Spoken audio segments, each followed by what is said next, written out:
Le riz dans les années 60 était un repas exclusivement réservé aux jours de fête. Il est devenu aujourd'hui un produit de grande consommation. Cette assemblée générale constitutive de l'interprofession de la filière riz vise à fédérer les expériences pour faire du riz béninois un véritable label. Le riz, oui, toujours encore le riz. C'est un produit stratégique dans la sécurité alimentaire. Une denrée si spéciale qu'on ne peut cesser d'en parler tant que le développement attendu de cette filière n'est pas atteint.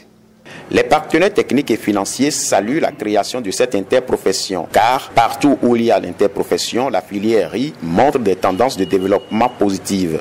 La crise alimentaire mondiale de 2008 aura été un élément catalyseur dans l'essor actuel de la filière riz au Bénin.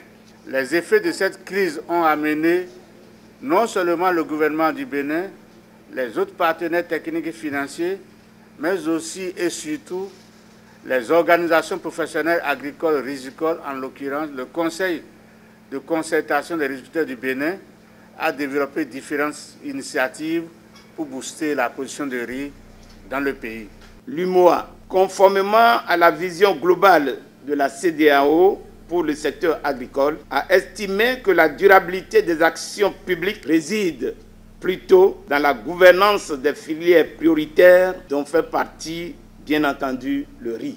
Cette interprofession va apporter à coup sûr une solution à l'insécurité alimentaire et nutritionnelle, un combat que mène le gouvernement béninois. Selon le plan stratégique de développement du secteur agricole, les organisations professionnelles agricoles ont un rôle clé à jouer dans la promotion des filières agricoles et il importe donc qu'elles soient mieux structurées et fonctionnent conformément aux règles de bonne gouvernance. En somme, pour le riz béninois, ils s'engagent tous.